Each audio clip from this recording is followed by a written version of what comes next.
GTM Production presents Tom Mason does an interview with. Hello, Hoonians, and welcome back to the third channel. Woohoo! We're back doing more interviews. Yes, I know we only did one very recently. I know it's amazing.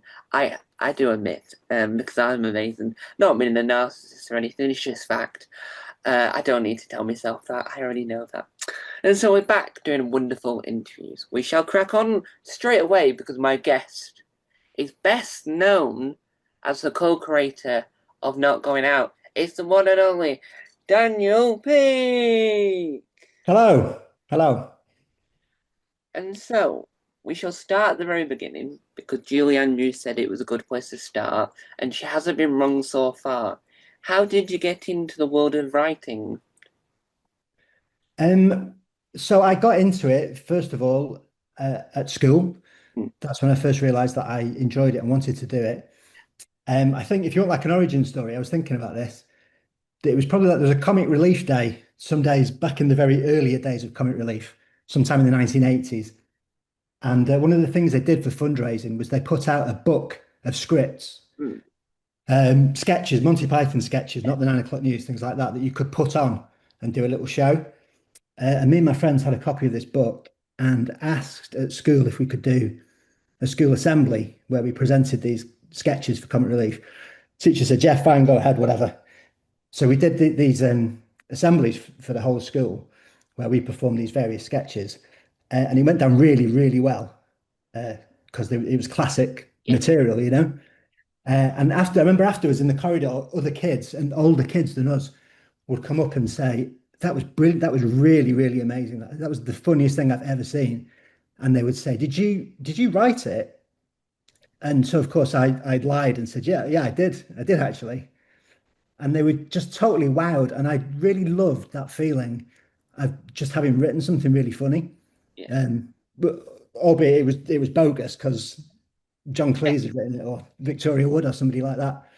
Um, and I enjoyed that more than I enjoyed actually performing it. And so I thought, and so I think from that point onwards, I was like, I was kind of chasing that Yeah. high a little bit. So that's why and I was lucky enough to go to a school and a sixth form college where they didn't really they wouldn't put on a Shakespeare play or Oliver or something. They'd just put on whatever the drama teacher had written. So I could then ask for permission. Is it all right if I write a bit of this year's play soon? They would say, yeah, that's fine. So that's how I got into do it. How I got into do it as a job is that I entered lots of competitions, Yeah. entered loads of writing competitions over years, and I won a couple of them.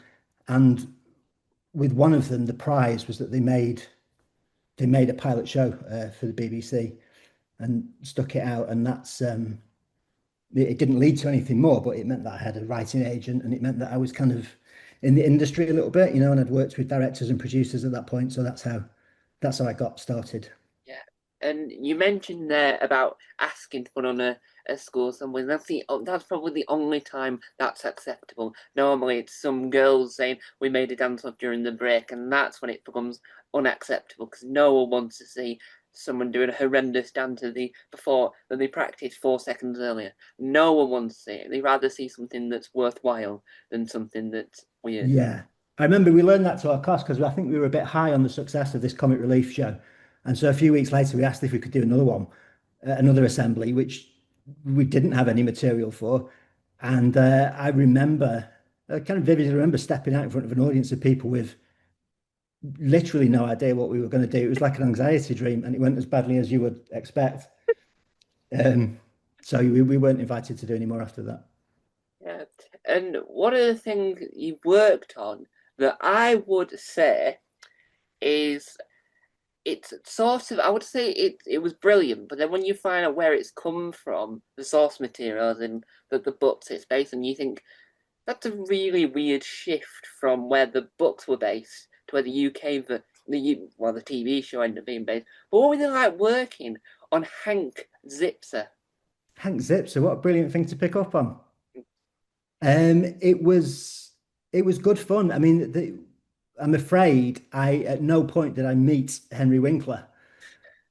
during the making of that show. Because I mean, because the background from it, which you obviously know, is that Henry Winkler de Fons from Happy Days wrote this series of kids' books about about a kid with dyslexia and his adventures at school and stuff, based on his own experiences. I think Henry's dyslexic, and it was adapted into a kind of a kids' sitcom Yeah.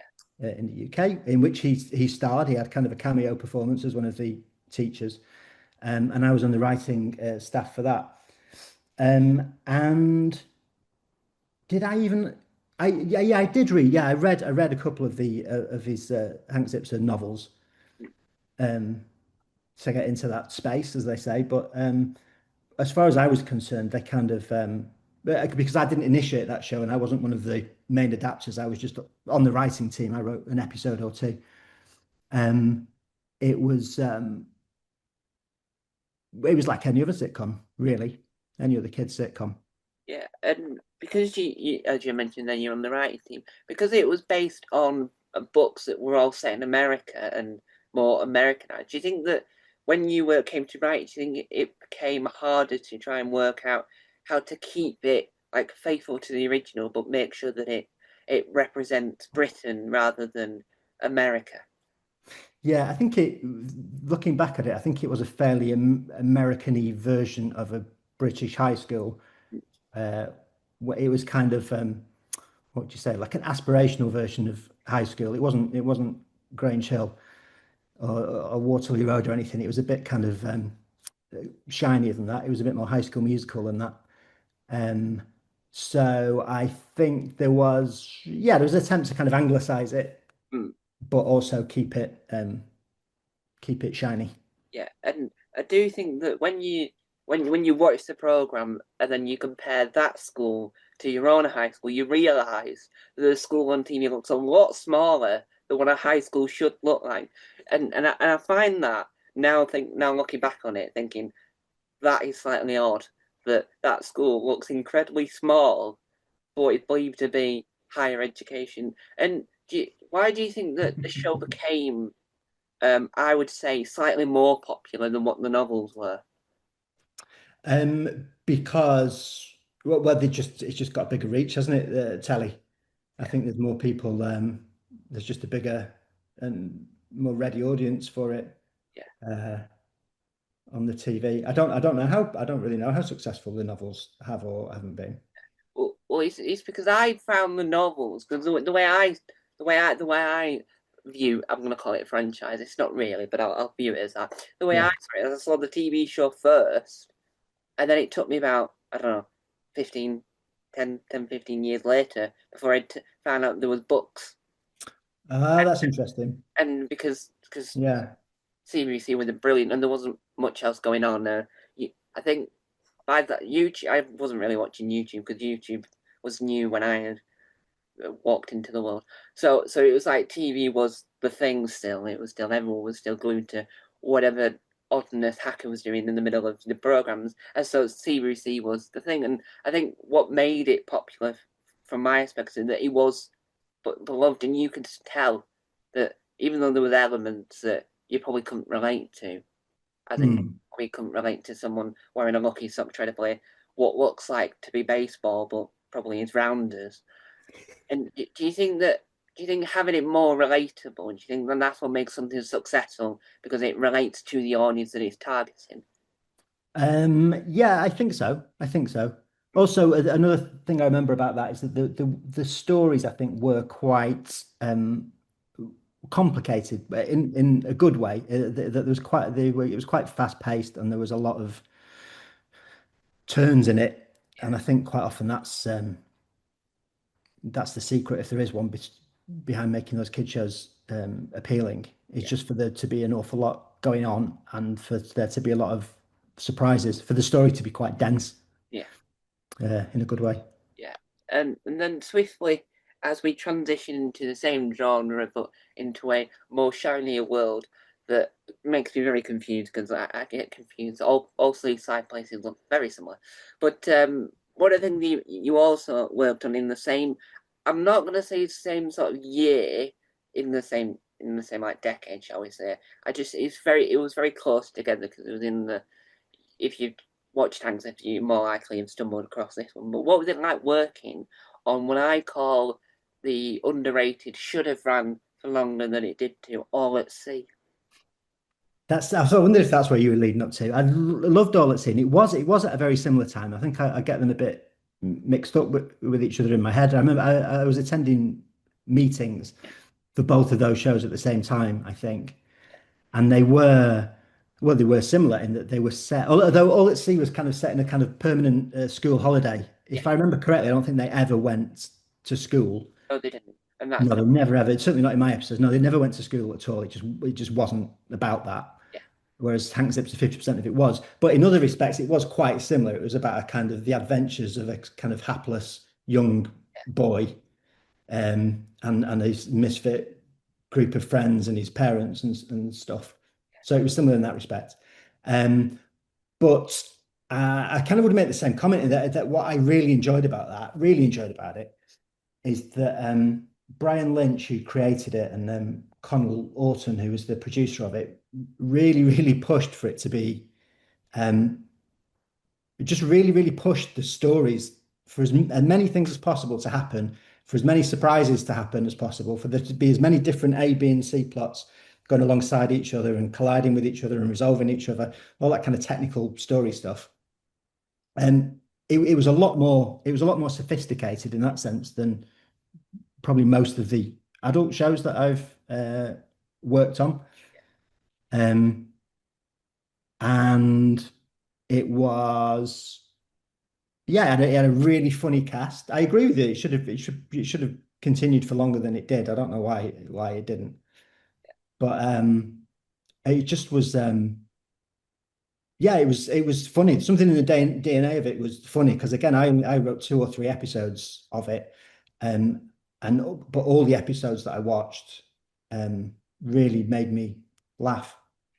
yeah, And I just remember being pushed on that again and again, not to make easy kind of story decisions, not to resolve things too easily, to make it as chaotic as possible, yeah, to make it as funny as possible. The first, I don't remember all the details of it, but I remember the first episode I wrote ended with a seagull being deep fried by accident in a chip shop and served up to the hero's next door neighbor or something like that. But it kind of made sense in the context of the story. yeah. And Yeah, set in Scarborough, filmed in Stockport. yeah, it is one of those things where I went to somewhere else. I can't remember what seaside town I was at, and you can see I can't remember exactly because it's been a while since I've seen, but there's a wide shot of the beach with a little pier, right? And I know that a lot of places in Seaside have beaches and piers, but there was one place I thought, oh, that's like that place in wherever, and then I went and then someone said to me, we're not in Scarborough at all. We're somewhere else. Yeah. Like, but it's like that memorable of a show that it makes you think about it all the time, and that's probably just me now coming to think about it. But I think that what made The beach was really in Scarborough, yeah but I think a lot of the houses were not. yeah what made the show slightly odd. But there was a I think it must have been one episode where the older sister mentions she's doing a school project, but no one else is at school in that same time as she's at school. So they're having some argument over cakes, but no one else is going to school apart from her, and that's the only time it's confused me because the rest of it is Yeah. I is seem to yeah, I seem to recall that the rule was no, it's just you don't mention school. It's always either the weekend or the holidays. yeah, and I think that what it's got is that all that she had. I wouldn't. I would say that it would have caught on if it ran for longer. Would have caught on like Bog Off, but I think every episode how it ends with Charlie saying it's a travesty of justice. I think to me that feels like a more like 2010 type catchphrase to the Bog Off because I think that people would then use that. I wouldn't have thought of ever using that word until I'd seen the show itself. I wouldn't have thought Travesty or justice. travesty is just I wouldn't have thought of ever saying that because I'm never in a court of law. I never need it. I'm never in the situation. But Do you Okay. think that what made that show popular, not just the antics, not just the character, but do you think the setting also helped it to become the popularity that it was and how it's still on air every so often now? Um, yeah, I think no doubt it literally was kind of sunny all the way through and kind of warm and a nice and like safe but full of adventure. They were kind of feral, the kids in it, and they got into trouble. It was like something, I mean, you say it's like it was you would have dated it a bit earlier. It probably, as someone who's older than you, reminds me of like reading of a story from the Beano in the 1970s. It had that kind of vibe to it. Yeah. And I think that what made it popular is the fact that it was really loved and it's still loved now because if you look at that era of TV, you can Yeah. probably count three that are still available in the iPlayer now, and that shows how popular like Young Dracula, Hank Zipser, Yeah, and you're All exactly. at Sea. And so those three shows prove that even though at that point technology and YouTube was getting there to be where it is now, it still showed that TV was necessary. Do you think that that's what children's TV is losing a bit? It's not got the because of the internet and because Ofcom are saying that YouTube's becoming more popular. Do you think what? How do you think that children's TV can take lessons from, let's say, the 2010s? How do you think that children's TV can take the lessons from there? Oh boy, that's a really good question. I don't know. I'm heartened to hear that those things are still available and people are still watching them. I might go and look them up after this, after we finish this conversation.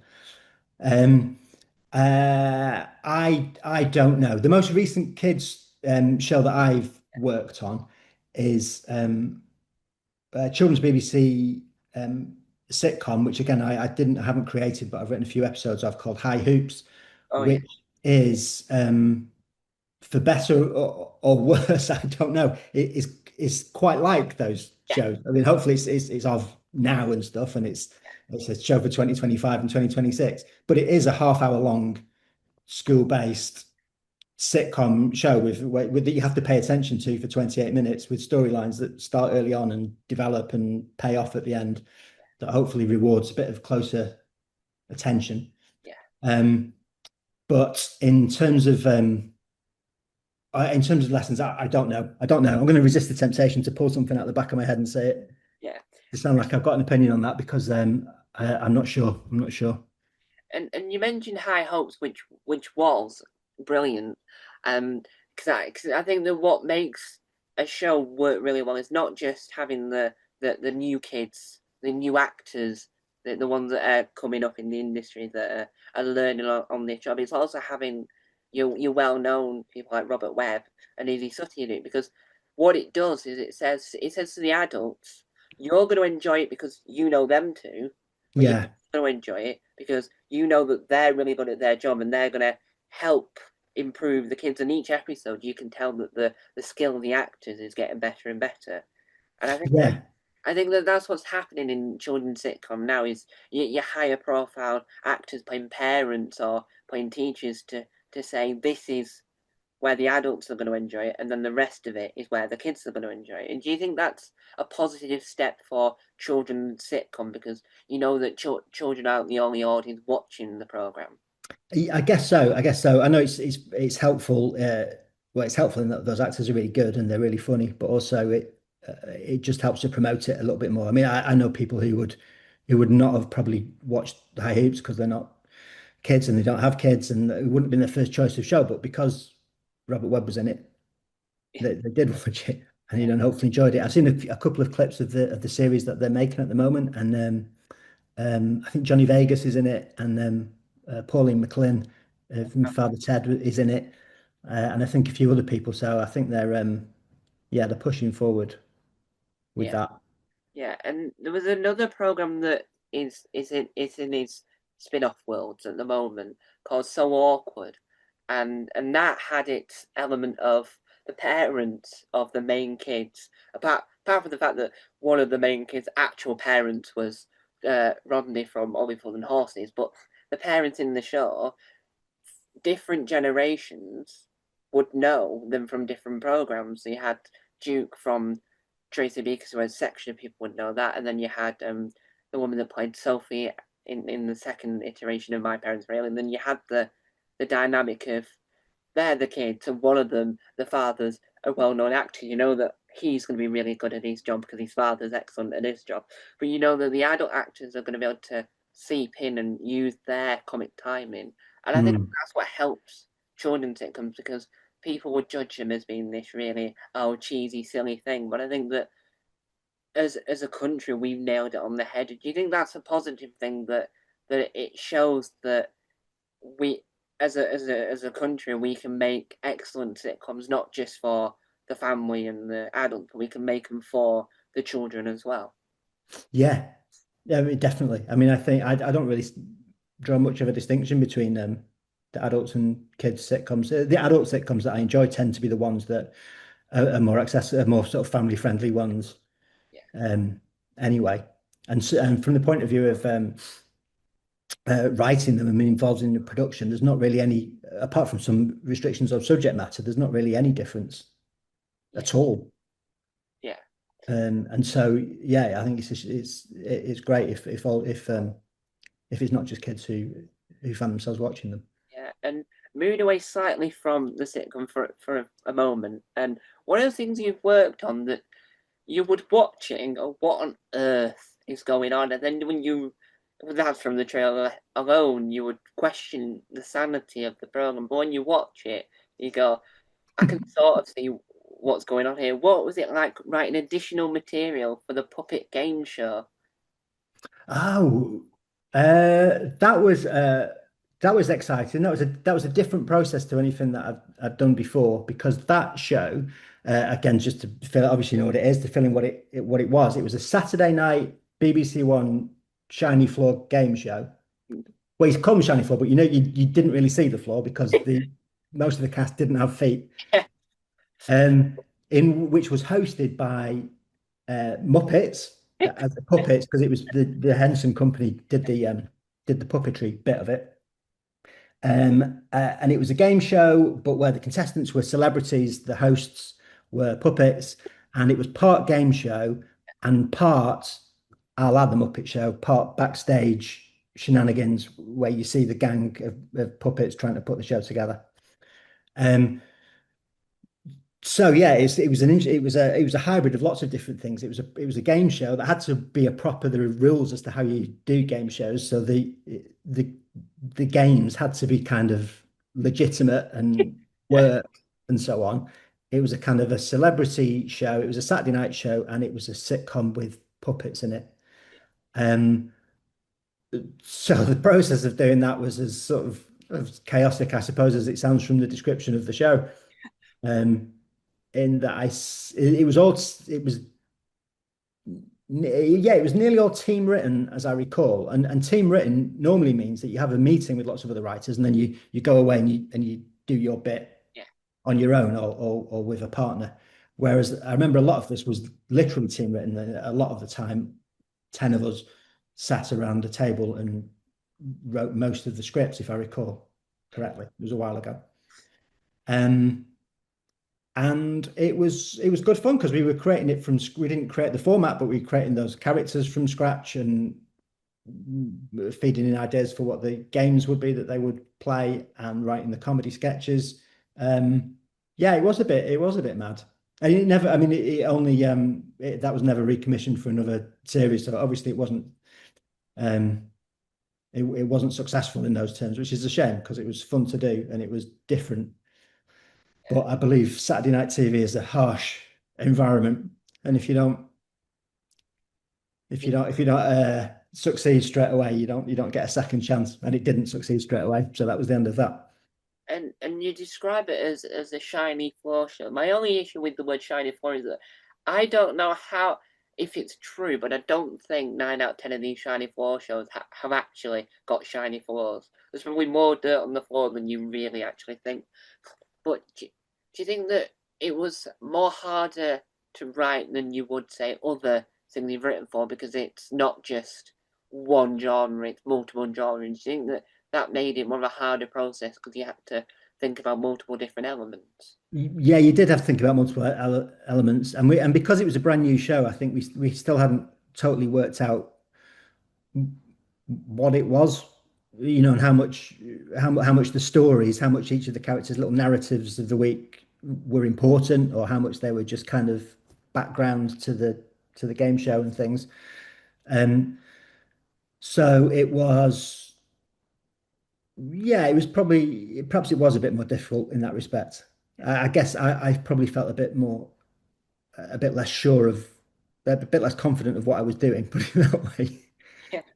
than you do if you're writing something with a more traditional, story shape.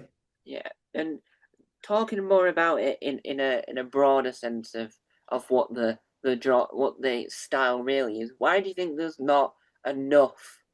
Um, I wouldn't say adult. I would say just generally more less kid version puppet shows. Why do you think TV doesn't really have as many adult like more of adult audience in puppet worlds anymore?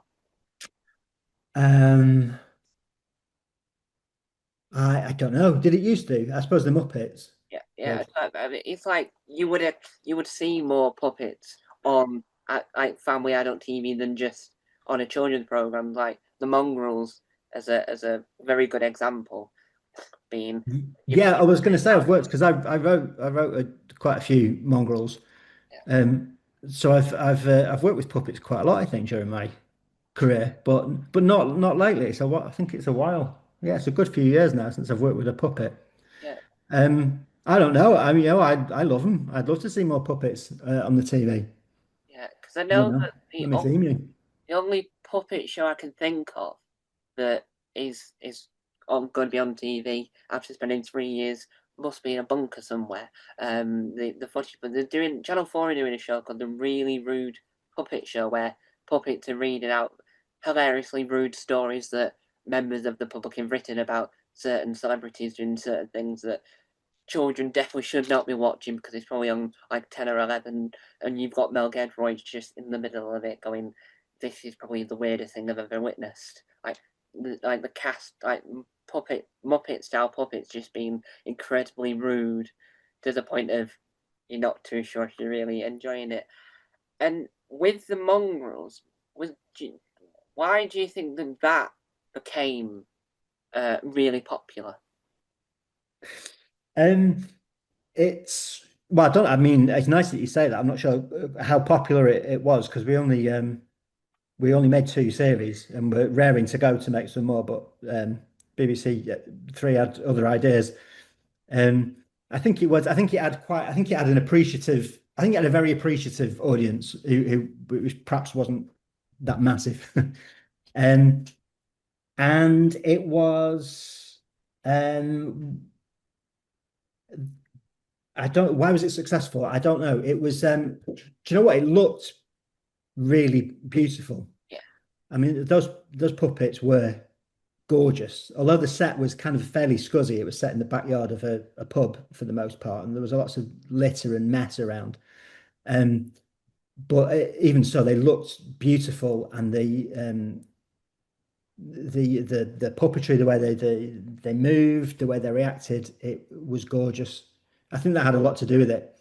I think it looked terrific, and I think they just performed brilliantly, and it was not like it was unlike I think anything else that was on television at the time.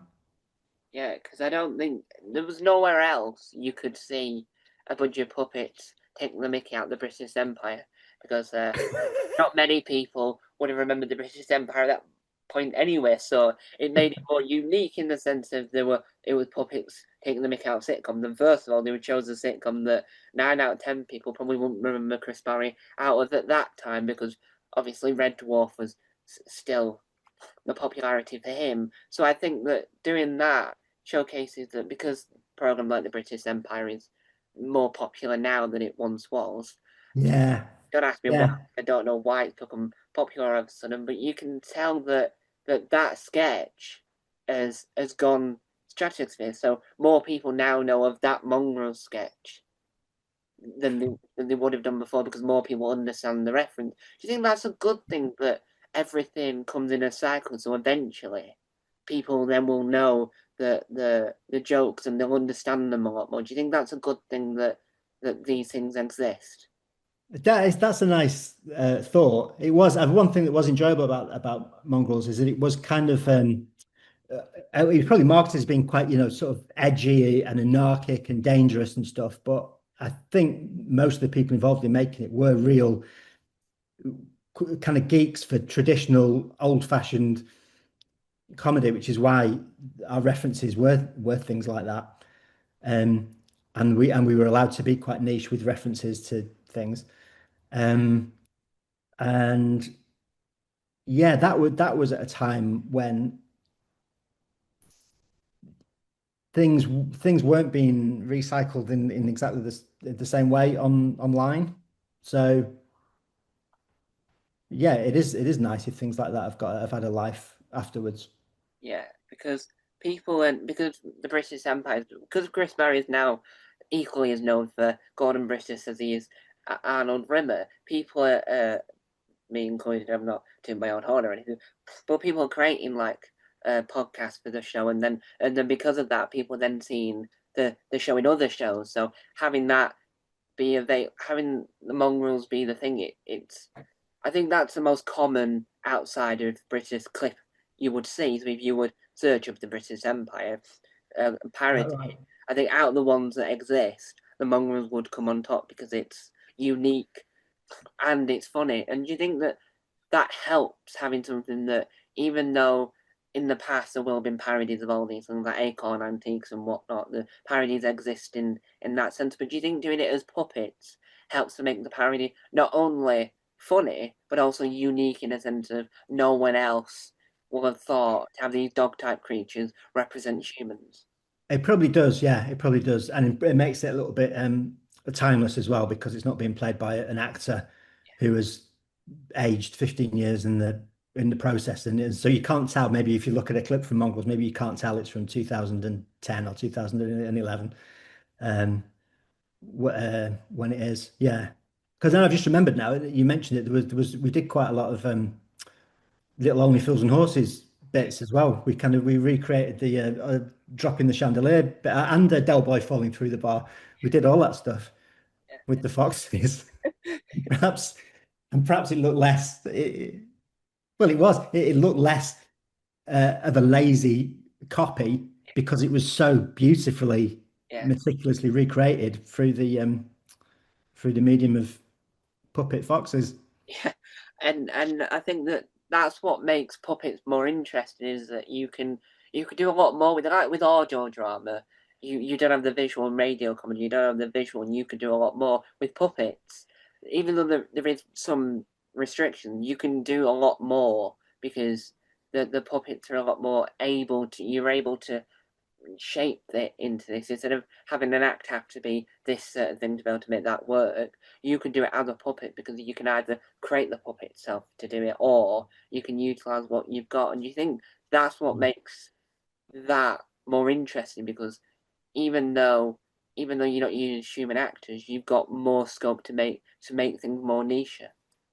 Yeah, probably. And also the way that there's something about the way that they act, I think is really lovely. Something that I learned in the course of doing that is that because it's puppets and because it's a bit cartoony and because if you can knock a character's head off if you want to and reattach it and do anything like that, what I learned is that it's often a lot funnier Yeah, to be quite subtle with them because they can give, even though they don't blink, even though they don't move their eyes, you have to move their heads for them to look in one direction or another.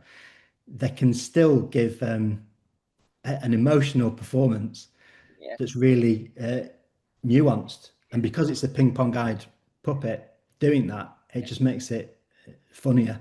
yeah. And So quite often we deliberately weren't. I mean, I wouldn't say subtle, but you would do like emotional. You would do kind of subdued emotional moments because they looked really funny. Yeah, and I think that what it does is it also represents that a fox isn't as evil as you would think because you could watch it on TV and go, oh, that makes foxes less been rooting evil people or a spitting image, I like to call it. Keir Starmer's alter ego, um, which I just think is the second greatest fox on. Well, okay, the third greatest fox on TV. So you've got Don't forget Basil. mongrels, you've got Basil Brush, and you've got Keir Starmer pretending to be a fox in the 2020 version of Spitting Image, where he's a superhero, but he's just dressed as a fox. Okay, I'll take your word for that, Tom. To be honest, that's what I've missed that one. Yeah. It's baffling. It's even baffling thinking about it. But do you think do you think having foxes, do you think that shows the audience that foxes can be funny as well as all the other various animals that you get in puppetry? Well, I never really thought of it as PR for foxes. And as you say, I think Basil did the groundwork there in terms of being a funny. I've never met him, but I call him Basil. Yeah. They were, yeah. So in fact, whenever you needed an animal to be not funny and a figure of authority, we would bring in a badger to do that. So there were some badgers in mongrels, and whenever you needed somebody to be a priest or a police officer or something, Yeah. somebody who represented the man, the state, the authority, you would get you would get a badger. Yeah. Yeah. And before we swiftly move on, the nail in this foxy coffin, as you will, is that I know as a fact that Basil Brush is the only puppet in the history of puppets where you have to believe he's true. What I mean by that is that you can't ever have a conversation with a puppeteer. The puppeteer doesn't exist in the real world. When Basil goes on TV, it is Basil. That's why he's allowed on the chase, because the puppeteer doesn't want to be in the limelight. He doesn't want to be the famous person. Okay, He wants to be yeah, known as Basil. He doesn't want. So you can never, as he stood there, you can never have a conversation with him off camera. Go, how are you? He will never answer to you. And be Basil, and Basil will get really angry. And you don't want to see Basil when he's angry. It'll look a lot less orange, more red. And as we swiftly move away from foxes, what was it like working on? I'm going to say I'm going to say revival more than reboot, but other people disagree. But what's it like working on the revival, or as other people might say, a spiritual successor to Horrible Histories? so I worked on about 3 or 4 series of Horrible Histories, and it was after um yeah, it was just after kind of the ghosts lot Yeah, had moved. So it was like the second lot of actors. Well, they kind of they don't exactly. I don't think they all changed, but there's a kind of slow rotation of actors. I think most of the ones that I wrote for are not in it now. yeah, So what was it like doing that? That was extremely well educational for one thing. yeah, That's the great thing about it because I'm not. You might be stunned to hear this. I'm not a professional historian. I don't have a history degree. I did it at school, but not since. But you feel like a professional historian when you work on that show because the writing process is that you go along. Um, as a writer, you'll go along to a day-long meeting, and unlike other writers' rooms where the writers all talk and you all pitch ideas at each other and everyone tries to be funny, you just sit and listen while historians, yeah, actual professional historians or researchers, just talk to you for the whole day about whatever the subject of might be, whether it's Mary Queen of Scots or the Russian Revolution or whatever it happens to be. Um, and they tell you all about it, and you can ask them questions, and they'll probably know the answer to them, or they'll find out the answer if they don't. And you come away from that just feeling like an expert. You probably are for a brief period of time until you forget it all, and then you go away from that meeting with all the information that you've observed and think, well, how can we represent this in a silly way, yeah, but also in an authentic way. They've got you can um, they're very respectful of the history. You can't mess with the history. You can't say anything that's. It's fine to recast it as an episode of The Real Housewives of Cheshire or something. yeah. That's historically fine, but don't say that someone was married to somebody who they weren't married to, or don't say that someone was involved in a war they didn't take part in. yeah, Um, and so you go away, then you pitch back various ideas about how to represent all this. And I think like most sketch shows, although I don't have much experience on sketch shows, that's really the only one I've ever done. You pitch loads and loads of stuff, you write loads of stuff, and a very small amount of it um, ends up on screen. yeah.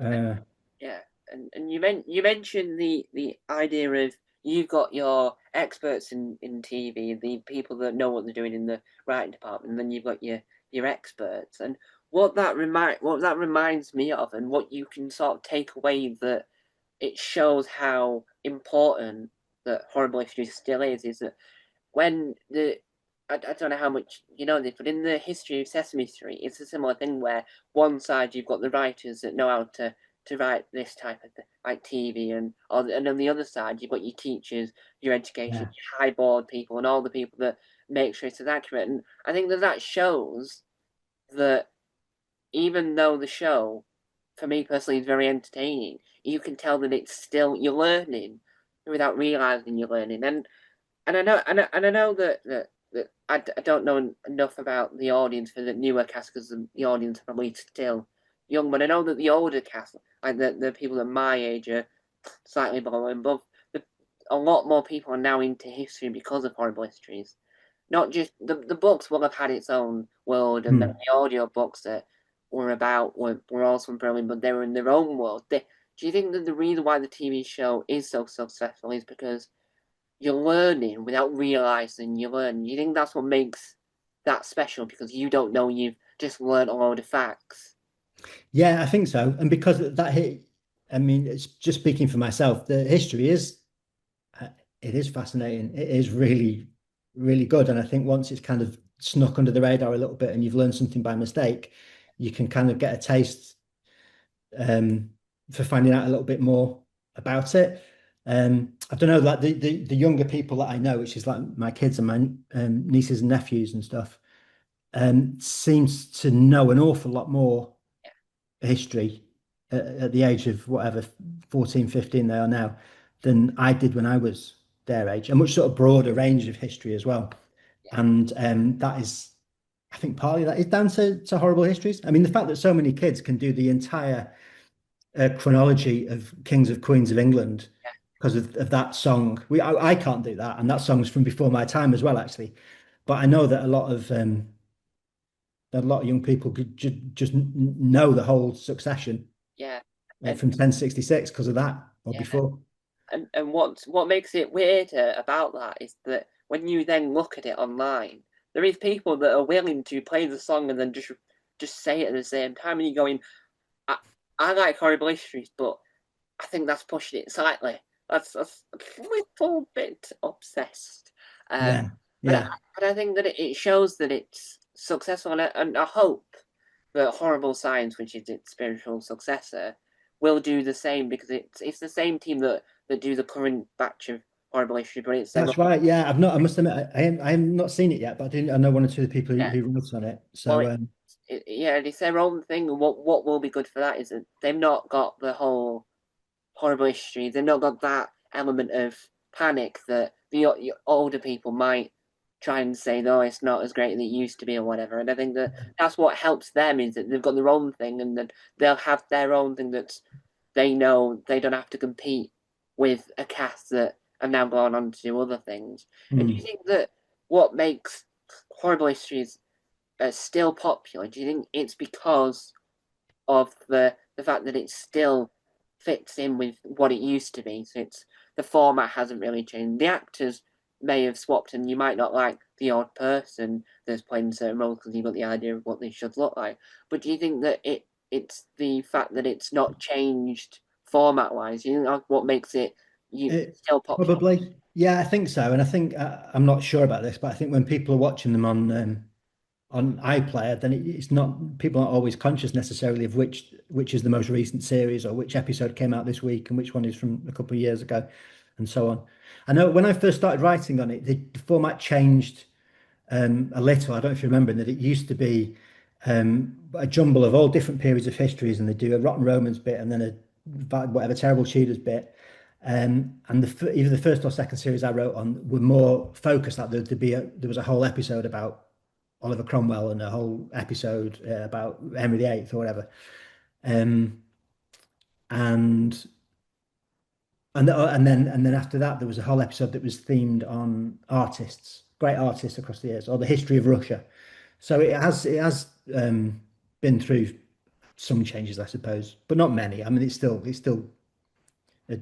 2 minute sketches and little quickies and a big song at the end. Yeah, yeah, yeah. Um, so yeah, I'm not sure. Yeah, I'm not sure. You're right. It's not changed. It's not changed that much over the years, and I'm not sure how people watch it these days, or whether they necessarily watch it sequentially, because obviously you don't have to. Yeah. And I think that what I think that, especially from 2016 onwards, I think that what helped to ease people into it's a new era for the show is the fact that Rowan Atkinson within a bit of it. Because Rowan Yeah. Atkinson within a bit of it, it meant that those kids who were watching it in 2015 and below, they know who he is and they're like, I'll give it a go. And I think that's what the show needed. It needed some name that the old people would know of and then be able to say, oh, it's not that different. They ease him in. And do you think that's a good thing because it's because of original, let's say, classic horrible histories, it was so popular? You think having a big name in it from the get go, do you think that helped to say to the old audience, it's not that different, come and enjoy it? Yeah, I think it. No doubt it did. No doubt it did. I was certainly very excited to hear that Ron Atkinson was going to be in it. And there was like Ben Miller was in it as there was a King John episode and he was in that, and oh, I'm blanking on who the others were now, but yeah, there were a few kind of bigger names in those series, um, and yeah, that probably did help. That probably did help. If another episode came out now with Ron Atkinson in it, I'd probably Yeah, I'd probably go and watch it. yeah. And as a writer, was it and was it nervous for you to make sure you get it right because you know how beloved it was? Do you think it was more nervous for you because you're writing this new era, you're writing this thing that needs to capture the same love that it once did? Do you think that was more nerve-wracking on your aspect? I wasn't really conscious of that, to be honest. I remember being very excited that I got offered to go and work on it because I've been a fan of it. Yeah, Um, and that writing process was very separate from the production of it and the acting and so on anyway. And I think the fact that it's a sketch show and it wasn't like the characters have all changed as well, because the characters change week by week and sketch by sketch anyway. It was just the cast who were different. And so no, I think it was I don't remember that being a stress at all. yeah. And moving away from horrible issues now, another thing that should have ran and ran and ran for, well, as long as it could, because obviously everything has to end at some point, unless you're on American TV and everything can just go on forever, unless people get really angry and they just let it go on no matter what. But what were they like working on? I would say it was unique, but also really engaging at the same time. What were they like working on Code 404? I love that. That might be one of the favorite shows that I've ever worked on in my life. Um, and you're right, I would have liked to keep it. We made 3 series of it. And I was all set to do a fourth, and the cast were up for it as well. I always thought because it had a high profile cast, that show, and I always thought at some point they'd just go, no, we're not doing any more of these. Um, but they didn't. They were up for doing a fourth series as well, but it just the TV channel had other ideas.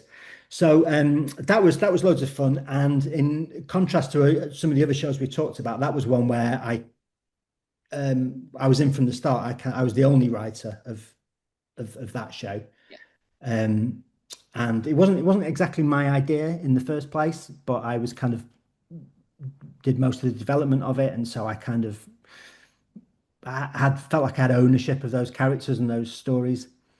Um, and it was extremely good fun to write because it was a half-hour sitcom, but it was filmed as if it was Line of Duty or something. I mean, it was a sitcom, but it was a sitcom with car chases and guns and a really kind of cool computer laboratory and a police headquarters that looked like something from a science fiction film.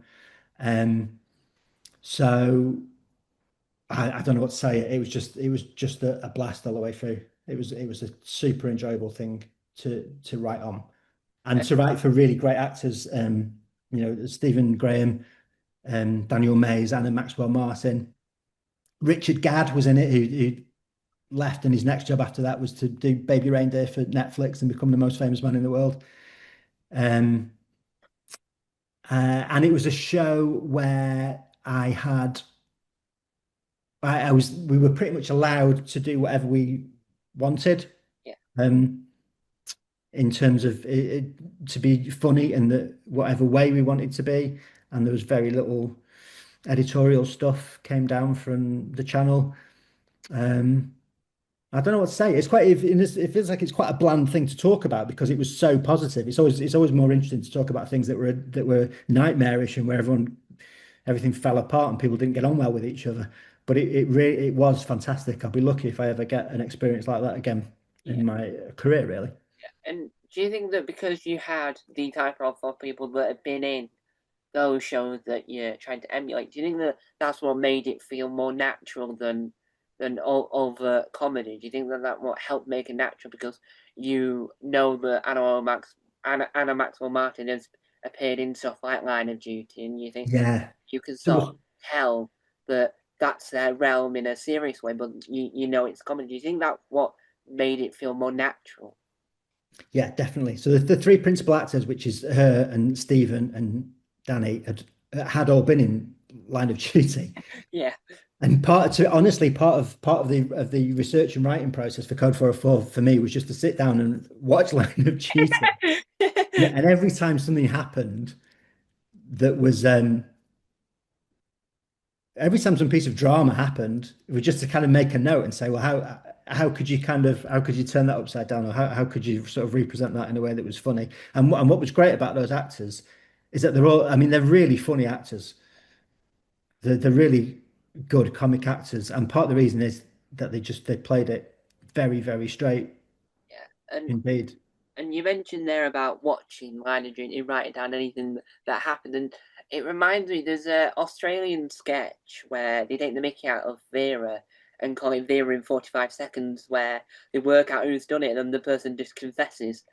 And I think that when you watch like programs like Line of Duty, you can tell what things seem really far fetched of that wouldn't really happen, and makes it easy to send it up. Like in real life, you wouldn't have a solicitor just sat there not saying anything whilst the criminal just confesses that what they've done and how much they regret it, and it's like really bad, and the solicitor doesn't care, like literally doesn't try and stop them at all. And do you think that that's what makes crime drama the perfect realm to send up because there's so many things that happen in them that are so far fetched that could easily be joked. I suppose so. Yeah, yeah. I mean, to be fair, I really like Line of Duty. I enjoyed it. I watched it all for fun anyway before I started to watch it for research. So I've got nothing bad to say about it. I don't think it's cliched, or I don't think it is. Well, it's far-fetched, but in an enjoyable way. But it's just the reason there are so many crime dramas in fiction and on TV is because that's just a really good way to tell a story. I mean, a criminal investigation is a really good way to meet lots of different characters and to go into lots of strata of life, and it's a good way to develop a story if every now and then someone's going to get killed or arrested. So that's the appeal of that kind of a story. And that applies to it as a drama as well as it does to a comedy. Um, there are so many things in dramas where you think even the person writing it as a drama must be aware that they could very easily make that funny, but they have to resist the temptation because it has to be a gritty Sunday night drama. Every time someone writes a scene where you need a password to get into a computer and you have to guess, you have to get inside the mind of the other person to guess what their password is, which is totally impossible in real life, but people manage to do it in crime shows and science fiction shows. There are just thousands of moments like that are very easy to pick and reuse. Yeah, and the one that I keep on coming across is the bit in 24 every time they're on the keyboard. They just you know from a distance it looks like they're just writing a random thing, but they're really just hacking into the system, but they're just typing away. And it's like I think it's a lot you'll go a lot slower if you really were hacking into that. You wouldn't just randomly type keys.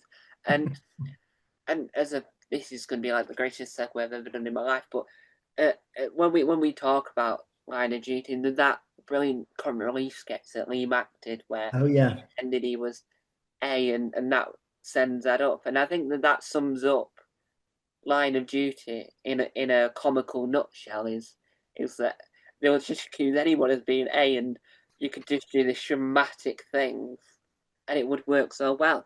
And as I said, a brilliant segue. And speaking of Yeah. what was it like working on what some people would name one of the last greatest studio sitcoms, but because not everyone Maybe enjoys, the last ever studio sitcom. but not everyone agrees that Mrs. Brown Boys is good. So technically it's not the last ever one. But what's it like working on the incredibly funny Not Going Out? So that's well, it's fun. It's enjoyable. I'm very, very grateful for it and pleased that I do it. You mentioned right at the beginning of this interview, you kindly described me as the co-creator of Not Going Out, which I'm not. Yeah, I again, a bit like with the Horrible Histories, I didn't start writing on it until series three. But we're now on. We're in a couple of weeks. Lee and I are about to start writing on series 15. Um, so that's a show that I joined as part of a sort of cohort of new writers on an existing show. But as time has gone by, I've ended up as a sort of last man standing. And nowadays it is just me and Lee that write them all. yeah, Um, so that takes up again, it's great. It's a real privilege for one thing to be able to work on a show that's run for that long and that keeps coming back. So I found that I spend about in a working year, I spend about 6 months writing that and 6 months writing whatever else is around at that time. yeah, Um, so the way that it works is that Lee and I will we kind of storyline episodes together. So we just have a conversation like the one that you and I are having now, where we uh, just try and think up stories out of midair, and we usually have a shared online document where we just list lots and lots of things, maybe just a one line idea, or maybe something a little bit more complicated. And then we work out which of them might have the legs to be a 28-minute story. And then between us, we write out what that story is in quite a lot of detail. And quite often it's not that document it isn't funny. It's just a kind of narrative of these things happen and make sure that everything makes sense. And once we've done that, I tend to write the first draft on my own, and then I send that to Lee and to Jamie Ricks, who produces the show, and they make lots of notes on it, and then maybe I'll do another draft. But actually, quite once I've done that, I then just hand it over to Lee, yeah, and he keeps the bits that he likes, rewrites other bits, throws other bits out altogether. And so that's kind of our writing process. I do the first bit, he does the second bit, yeah, and then by the time it gets into the studio, I've got nothing to do with it at all. I might go down and sit in the audience and watch, for a day out. But by that stage, uh, it's Lee tends to make any changes that are made at that point. yeah. And because because when you watch a studio sitcom, especially in America, because they've got the majority of them, that you can sense that once they've got the formula, they don't really change it. They might couple off characters and make Mm. romances. Like Big Bang Theory is an example that I can give where they like it is still the same show, but they've now got relationships or whatever. Do you know what makes not going out unique is a sense of, you know, that in a few series you're going to time jump to a different part in their lives. Do you think that what makes not going out unique and different to other shows like Mrs. Brownwood, where because not going out changes, but it doesn't change that much. It just alters the situation to say, well, this is where they are now in their lives, because it would take like 4 million years to get to that point. Do you think that's Yeah. not going out unique? It probably does, although so we've changed it, as I'm sure you know, the format has changed twice really over the course of oh gosh, nearly 20 years, I think. Um, and in neither case was that something that was anticipated long in advance. Both times it was Lee really saying, I think it needs a bit of a refresh and let's do this and let's see if it works. And on both occasions, it might not have worked. We might not have got away with it, and that might have been the end of the show. But so touch wood and stuff. It does seem to have been okay. So on the first occasion, the reason that he wanted to change it was that I think to some extent the show was a bit of a reflection of Lee Mack's real life, in that when he started to write it, he was he didn't have any kids. I think maybe he was already married, but he was kind of living a fairly carefree life. And that was when those first episodes with Tim Vine and that took place, where they were in that big flat, just having a different adventure every week. Um, and then he was kind of pining after Sally Bretton's character Lucy a little bit. And then it got to the point where he was getting older, and so was I. And he said, if we keep this going, if we keep this, it's going to start seeming a bit creepy. If it's just about this guy kind of who wants to go out with his landlady, but isn't doing anything about it, it becomes less funny and more kind of sad and a bit unsettling as time goes by. So it's time to change it up. And his life then, and my life too, was that we were married and in a house and had kids and stuff. So that was the reason for that first time jump, where it became more of a sort of domestic sitcom about kids and about everyday life. Um, and after having done that for a few series, I think Lee was quite keen in a way to um, a little bit go back to basics and just go back to a show where they could have a different caper every week, a different adventure every week, and it's not necessarily to do with real life or family life. It's to do with just whatever adventure happens to land on the doorstep that day. And Lee was also very keen with the one series that of the most recent iteration, where they're in a new house, to do it in a more old-fashioned sense, in that everything takes place in one set, one location. It's all in the studio, and it takes place in real time. So it's a 28-minute episode that takes place for 28 continuous minutes with no jumps to the next day or anything like that. So like little plays. So the most recent series were 6 Yeah. little one-act plays, really. And I think probably the next series we write will be that as well, I think.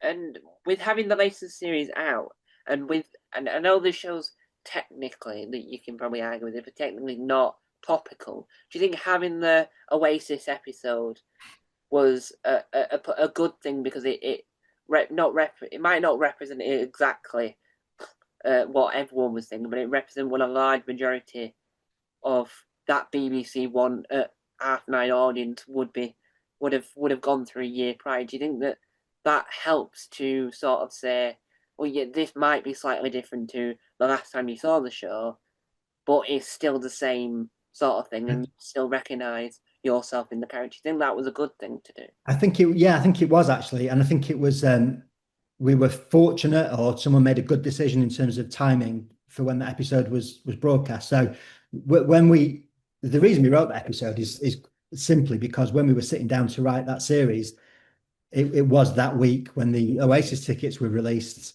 and whether people wanted to go to it or not, there were a lot of conversations about, did you get a ticket? Were you online? Do you know who was online? Do you know who got tickets? And that's what people were talking about.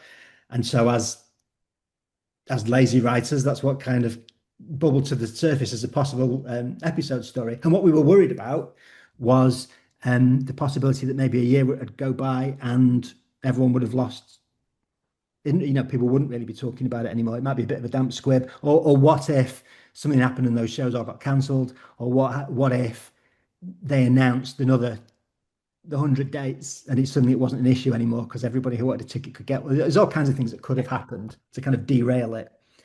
But fortunately, none of them did.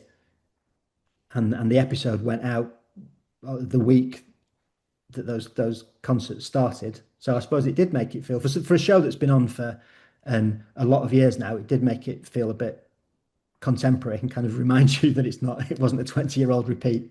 Yeah, and I think that what makes it unique in that sense is that it shows to not only the audience in the room, in the studio at the time, but also to the audience watching that people still want audience studio-based sitcoms. And do you think that having that be still popular and having every time you see clips of Lee Mack talking, him being so passionate in that format, do you think that that will help to say to the BBC or to other networks that this is a format that people still want? Do you think that that will help grow the format, like sketch shows are making a steady return? Do you think that Yeah. Lee's like determination of this, do you think that will help project this format? I hope so because I love them as a viewer. I really love them, and all of my favorite shows ever are studio audience sitcoms. And when I was a kid, and when I started to write Not Going Out, there were at least a few of them still on. There would be like 4 or 5 on per week. And now, as you said, that there's only there's Mrs. Brown's Boys and there's us, and that's it. Yeah, And I don't know. It's so weird because everybody talks about how much they love studio audience sitcoms, including television commissioners. yeah, yeah, Talk about how great they were and how they would love to have them back. And a lot of writers talk about wanting to write them, and yet, there aren't any. yeah, There aren't any. I mean, it's very risky. I think they're quite expensive to make, yeah, and they are difficult to get right. I mean, I've written plenty that haven't gone well, and it's a when they fail quite very publicly and loudly. So I think there's a risk involved. In some ways, I think it would be good if rather than make 1 or 2 new ones, what we really need is to make 15 new ones in the knowledge that probably 12 of them won't be very good, but you might get 3 future classics out of it. yeah, But it's easy for me to say that it's an expensive thing to yeah. make. And I can't remember where I'd heard it. It must have been might have been a bloopers or it's another thing to learn things from a bloopers reel, but it might be one of those. But learning so what I took away from when I first watched Not Going Out was the fact that you would learn very quickly that the that there's not many studio sitcoms that have what you would call canned laughter, and it's from Lee Mack saying that even though the thing you're watching might not be the original laughter from that take, it's from the one of the others. I think that to me, as a buff of all things TV and someone that studies that world, showed to me that says, "Oh right," and you learn more, and then it helps to educate others. And I think that's what Not Going Out. That's what I remember most about about that is that even though it's really funny and I've seen it millions of times and it's always on either Gold or Dev, you still learn things even though that's not the aim. You learn about that format. Do you think that's a good thing about TV in general? Is that even though you're not meant to learn, you end up learning about the process of TV? Well, you may be. I don't know. I'm not sure if people are as interested in that as you are, and I am Yeah, as well. Um, yeah, it is interesting to know. It bothers me when people say that they don't like it because of canned laughter, because there isn't any canned laughter. I mean, if people don't like studio audience laughter, that's fine. That's different altogether. But It isn't, as you said, it might be a laugh from a different take, but it is a laugh at that scene or at that joke. Um, so sorry, I don't know. I've lost the thread there a little bit. I don't know what I don't know what if people are learning anything from watching it, that's great, but that's not the intention. Yeah, and because when you know these facts, when you watch, you don't do it on purpose because people try and make you watch these things. But you have those videos where it's like X sitcom that you know is a studio sitcom because you've seen that it's a studio sitcom, but with the audience laughter removed because they removed the canned laughter, and that what really annoys me because some people might not like Big Bang Theory, but removing the audience laughter from it just makes it probably a lot worse for some people. And I think that it makes it weird that people assume that the thing was filmed without the audience laughing in the first place. Hmm. And I think that shows that people are ignorant, or not ignorant, but are just not aware of the thing. And do you think that that's the other barrier to studio sitcoms is that there's not enough people that believe that it is actual audiences? You maybe so. I mean, I always think that when you watch those shows, if you kind of notice, if you become aware of the laughter, it kind of means that the show isn't working for you anyway, because you have to have slightly come out of it to notice to notice the laughter. You notice the laughter when you think people are laughing at something that isn't funny. You notice it when you think, why are they laughing at that? Yeah. And if you ask yourself that question, well, it probably means the show isn't for you in the first place. I mean, quite often, well, like a few times I've heard people say, "Oh, they didn't need it in the old days. If you watch Faulty Towers, there's no audience laughter on that." And you go, "Yeah, of course there is. There's loads." And the reason sometimes people don't realize it is because they're also laughing. They're in the moment, and it feels that feels natural and it feels organic. I feel you notice laughter on a show if it feels if you just think, what are they laughing at? Yeah. And that's when it feels fake, whether it's genuine or not. I suppose it's always going to feel fake. Yeah, and one of the one of the examples I would give, I don't think anyone noticed because you have to really pay attention. There's a scene in the Fast Show, and I think it's Bob Fleming. He's doing something, but I think he's like trying to like swig down a drink or something. I can't remember exactly, but you can hear there's like a group of lads in the distance going "Way!" and you can just hear them like chanting on, and just like everyone else is silent. It's just three people that are really into the fact that he managed to down this drink, and it shows that the audience are really there because otherwise you would never get just just three men making Yes. a noise that Yeah. no one else was making, and it adds to the brilliance. And do you think that's what makes audiences work so well on these programs? Because you're not controlling the audience, you're controlling what they're seeing, but you're not controlling how the audience is going to react to it. Yeah, I think so. I watched some really old sitcom. I think I watched like an episode of To the Manor Born because it was like that was like the most successful sitcom of all time, or one of To the Manor Born. And I watched an episode of it, and for the first like 3 or 4 minutes, there was absolutely you wouldn't know that each studio audience was there because they just don't respond to anything at all. And halfway through the second scene, you could someone in the audience coughs. I know maybe they just didn't have the technology to kind of to tweak that out or whatever at that point. And it was quite startling because I was, oh God, there are other people there.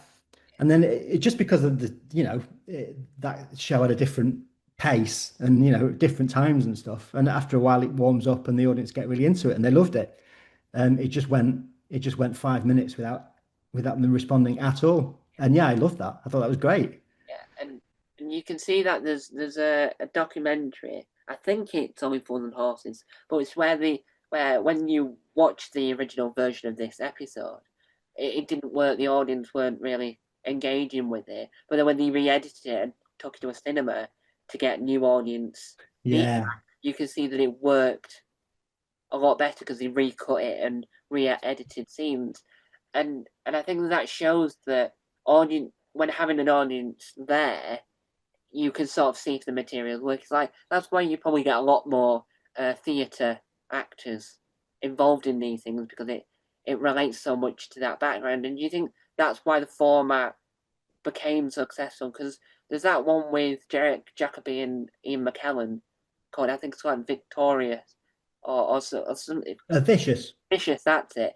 And do you think that that's why that format works? Because it, if you're a theatre actor, you can go into it like a glove. Yeah, I think so. You can. I remember that show. You can say it's him and Derek Jacobi, isn't it? And Yeah. you can tell they're having the time of their lives. Um, yeah, because they're just because it is. Yeah, it's like it's a stage show. It's a stage show. And Um, yeah.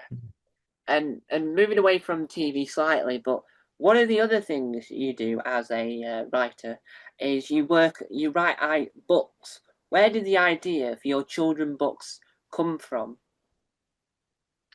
so yeah, I've written two children's books, and they both. Where did the ideas come from?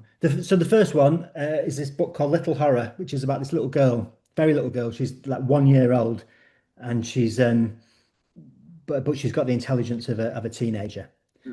Uh, and the idea for that, very specifically, actually came from when my own daughter was a very little baby, and she'd just been out to the shops with my wife, and she came back. I was changing my daughter's nappy. I was talking to her, and I said, "Where have you, just kind of baby talk? Have you been out to the shops? Where have you been? Where have you been?" And the baby turned and looked me in the eye and said, "Argos." And I called my wife into the room. The baby just, I said, "Where have you been? Where have you been?" She said, "We've been shopping." I went, "Which shops did you go to?" And she went, "We went to Tesco, we went to Next, and we went to Argos." And I went, "The baby just," anyway, it was a coincidence. She Yeah. never said Argos again. That was the end of it. But that very specifically was the moment where I thought, oh, it might be fun to write a story about a kid, about a toddler or a baby. He's like super intelligent and has to go on the run, and it turns into this kind of whole sort of the fugitive Yeah. type story, but with toddlers. So that's where that one came from. And the other one is called Grimstink, which only came out a month or so ago, and that's about an alien and that's basically what if ET was evil and also stupid. Yeah. And do you think that because you worked in children's TV, it gave you a good idea of how to make sure that children could engage with this? Because you knew a lot about writing in general anyway, but because you had worked in children's sector, you sort of had a insider knowledge from an insider's point of view. Do you think that helped when it came to write the novels? Um, yeah, maybe. I do think I wrote both of them in not dissimilar to how I would write a TV script. So there's very little um, lyrical language. You don't get much kind of description of what the trees smell like or what kind of flowers were growing up the outside of the house. It's very much like a script. It's action and dialogue. You know, this happens, then this character says this, and then this happens, and then this character says this. So for better or worse, it's quite they're both quite scripty books.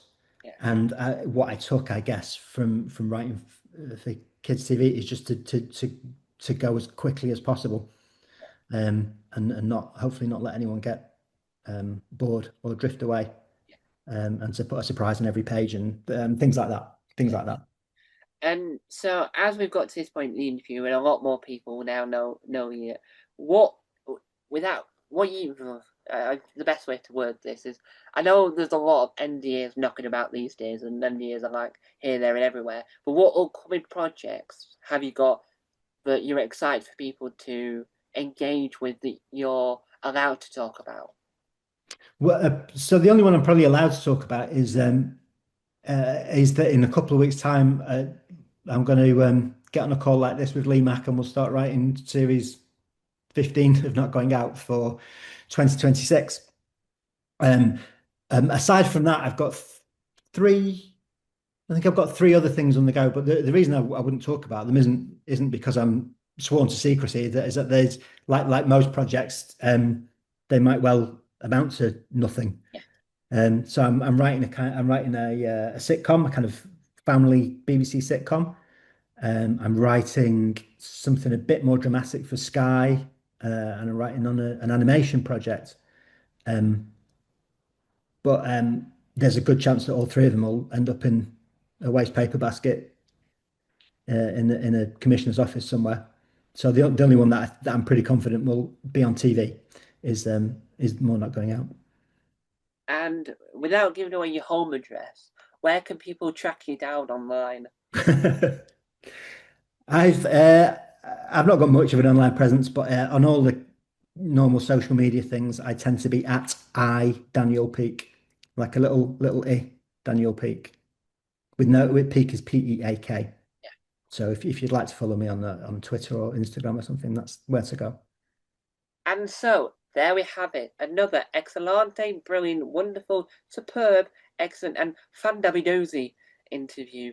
There, a selection of words that all require to eat the 2015 dictionary and not any further, because why would you want to eat any dictionary any further than that? Because that was the only time that the quality of the paper was delicious enough and it didn't require shoveling a lot of sugar and milk on it to make it more digestible. And also to make sure that the joke is funny and not just dull like the dictionary.